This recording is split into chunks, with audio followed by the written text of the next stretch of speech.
Morning students, welcome to my channel. I Neelam am here. Today I am going to teach you chapter number 3, History, the Delhi Sultans. Today you are going to learn about in the early 13th century the Delhi Sultans adopted several policies for the expansion of the Sultanate. Military expedition into South India started during the reign of Alauddin Khilji. After 150 years of its humble beginnings, Delhi Sultanate expanded over a large part of the subcontinent. Delhi Sultans built several mosques all over the cities to reinforce the idea of community. Delhi Sultans appointed slaves and clients to high offices instead of appointing aristocrats and landed chieftains. Military commanders were appointed as governors of territories of varying sizes. Assessment and collection of land revenue came under the control of the state. The attacks of Mongols increased under the reign of Alauddin Khilji and Muhammad Tughlaq. So let's learn today from garrison towns to empire, the expansion of the Delhi Sultanate. Here in this map, you are looking major cities captured by Shamsuddin Iltutmish. In this map, these are the major cities captured by Shamsuddin Iltutmish. So in the early 13th century, the control of the Delhi Sultans rarely went beyond heavily fortified towns occupied by garrisons. Here, garrison towns means a fortified settlement with soldiers. Fortified settlements.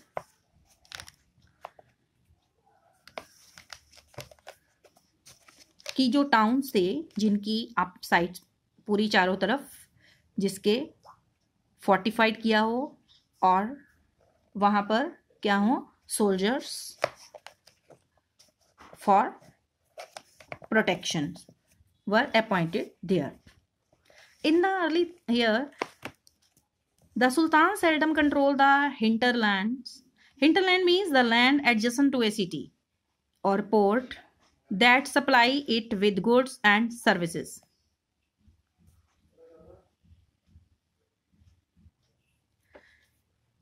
Hinterlands, the lands adjacent to a city or port that supply it with goods and services. वो क्या कहलाती थी? Hinterlands of the cities, and were therefore dependent upon trade, tribute, or plunder for supplies.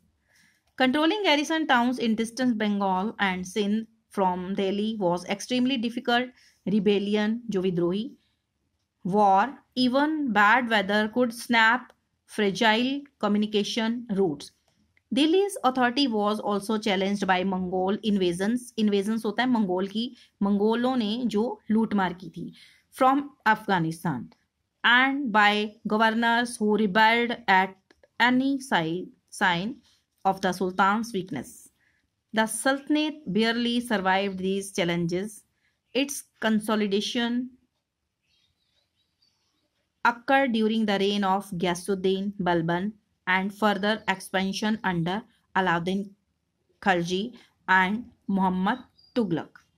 The first set of campaigns along the internal frontiers of Sultanate aimed at consolidating the hinterlands of the garrison towns. During these campaigns, forests were cleared in the Ganga Yamuna Doab. Doab होता है दो नदियों का जो मिलना. Doab, Ganga and Yamuna. Doab and दो means to, आब means नदियां. And hunter gatherers and pastoralists expelled from their inhabited. These lands were given to peasants and agriculture was encouraged. New fortresses, garrison towns, and towns were established to protect trade routes and to promote regional trade.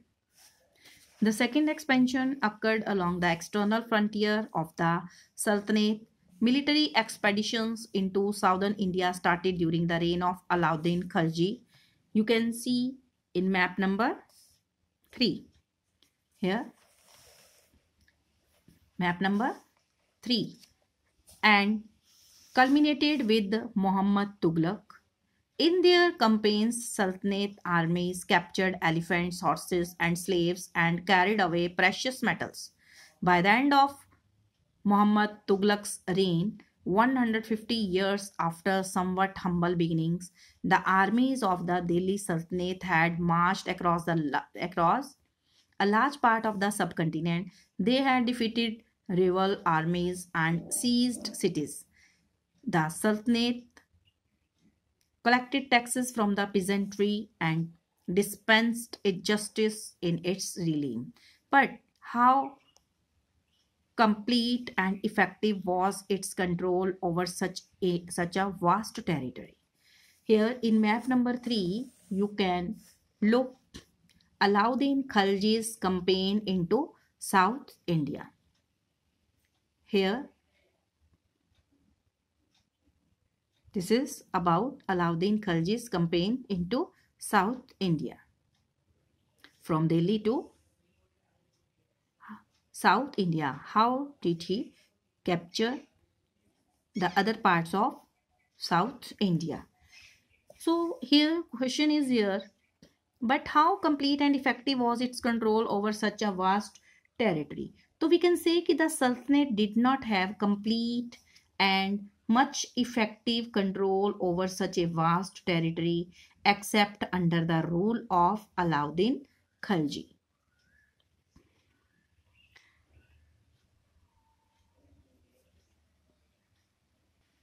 Now this is picture of here masjid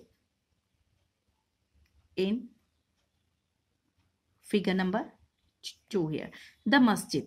The meaning of masjid is a mosque is called a masjid in Arabic. Literally, a place where a Muslim prostrates in reverence to Allah.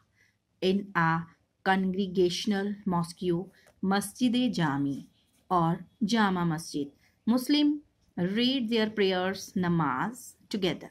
Members of the congregation choose the most respected learned male as their leader, called Imam. For the rituals of prayers, he also delivers the sermon, khutbah, during the Friday prayer. Friday ko is also called Jummah prayer. During prayer, Muslims stand facing Makkah. In India, this is to the west. This is called the Qibla. This is called Qibla. Now, this is a picture of Begumpuri Mosque, built in the reign of Muhammad Tughlaq, was the main mosque of Jahanpanah, the sanctuary of the world, his new capital in Delhi. Okay, so this mosque is of here called Begumpuri Mosque.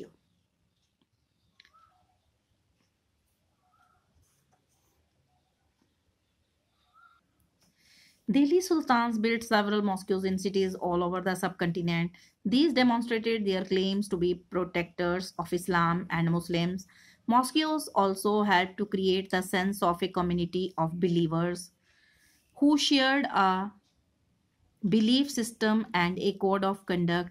It was necessary to reinforce this idea of a community because Muslims came from a variety of backgrounds. And figure number 4, this picture is of Mot Ki Masjid, built in the reign of Sikandar Lodi by his minister. And figure number 5, this masjid is Mosque of Jamali Kamali, built in the late 1520s. So you will compare figures 2, 3, 4 and 5. What similarities and differences you notice amongst the mosques? The mosques in figure 3, 4 and 5 show an evolution in architectural tradition that culminates in Shah Jahan's mosque in Delhi. You can see in figure number 7, chapter number 5. So when you look at these pictures, what are the similarities? So let's first decide what are the similarities. in figure 2, 3, 4 and 5. Similarities are कि every mosque has a big entrance door. Every mosque entrance door is extended to both sides in the corridors. Domes are made over the entrance and corridor. Domes are made over the entrance and corridors. Then differences are the designs around the entrance door become complex and intricate from figure 2 to figure 5. The small window over the entrance door can be seen only in 3 mosques, that is in figure 3, 4 and 5. But figure 3 shows 3 such windows, whereas figure 4 and 5 shows only single window over the entrance. There is a boundary around the dome over the entrance door in figure number 5. This is not seen in any other figure.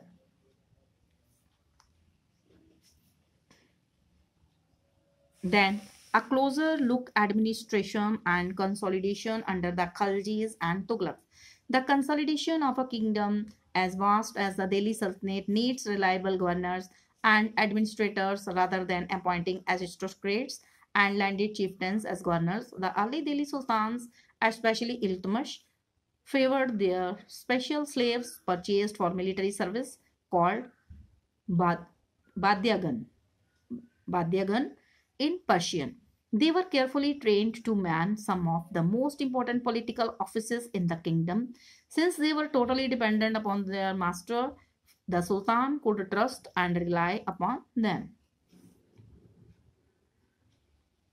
Slaves rather than sons, the sultans were advised a slave whom one has brought up and promoted must be looked after, for it needs a whole lifetime and good luck to find a worthy and experienced slave.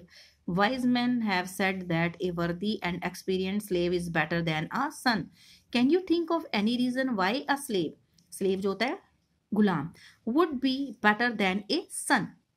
So we can say in this regard कि a well brought up slave always serves better than the son in the old days of master.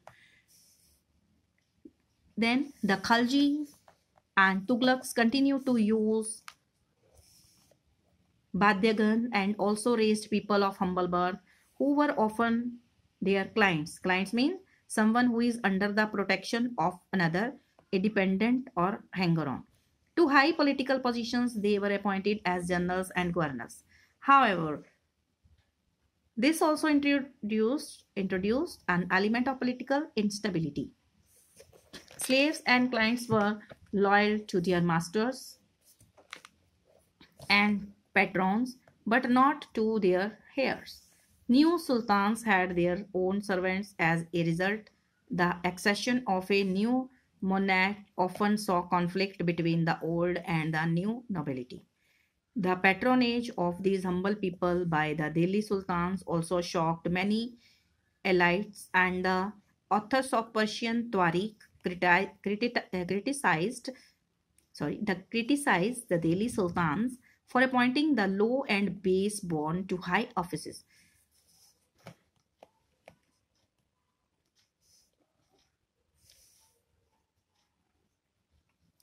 Like the earlier sultans, the Khalji and Tughlaqs monarchs appointed military commanders as governors of territories of varying sizes. These lands were called Ikta, and their holders was called Iktadar or Mukti. The duty of the Muktis was to lead military campaigns and maintain law and order in their Iktas. In exchange for their military services, the Muktis collected the revenues of their assignments as salaries. They also paid their soldiers from these revenues.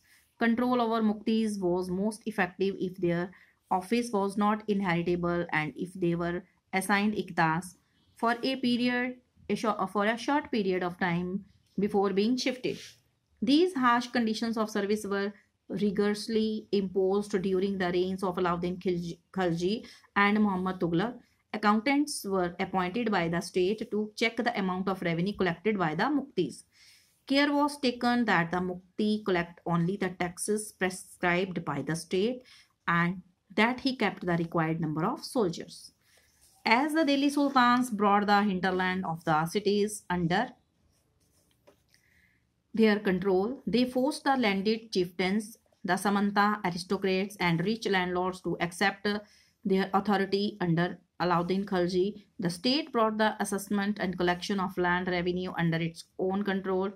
The rights of the local chieftains to levy taxes, levy taxes were cancelled, and they were also forced to pay taxes. The Sultan's administrator measured the land and kept careful accounts. Some of the old chieftains and landlords served the Sultanate as revenue collectors and assessors. There were three types of taxes. Number one, on cultivation called kharaj, and amounting to about 50% of the peasants' produce. Number two, on cattle, and number three, on houses houses. So it is important to remember that large parts of the subcontinent remained outside the control of the Delhi Sultans. It was difficult to control distant provinces like Bengal from Delhi, and soon after annexing southern India, the entire reign became independent. Even in the Gangetic plain, there were forested areas.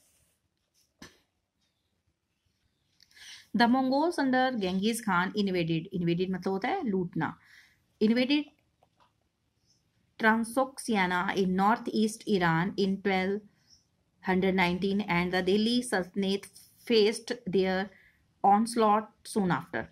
Mongol attacks on the Delhi Sultanate increased during the reign of Alauddin Khalji and in the early years of Muhammad Tughlaq's rule.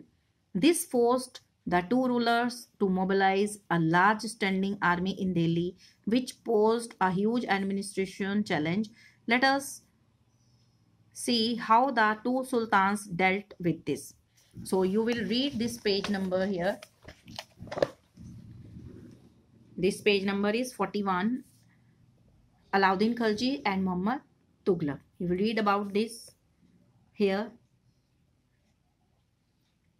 This page is 41. You will read yourself.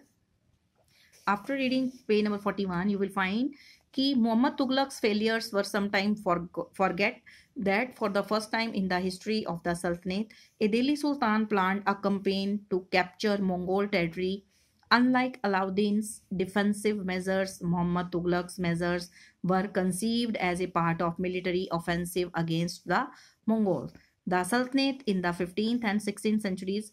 Take a look at table number 1 again. You will notice that after the Tughlaqs, here table number 1, it is page number, you will read at table number 1, okay. You will notice that after the Tughlaqs, the Sayyid and Lodi dynasties ruled from Delhi and Agra until 1526. By then, Jaunpur, Bengal, Malwa, Gujarat, Rajasthan, and the entire South India had independent rulers who established flourishing states and prosperous capitals. This was also the period which saw the emergence of new ruling groups like the Afghans and the Rajputs. Some of the states that established in this period were small but powerful and extremely well administrated. Sher Shah Sur, who ruled from 1540 to 1545, started his career as the manager of a small territory for his uncle in Bihar, and eventually challenged and defeated the Mughal Emperor Humayun. Sher Shah captured Delhi and established his own dynasty. Although the Sur dynasty ruled for only 15 years,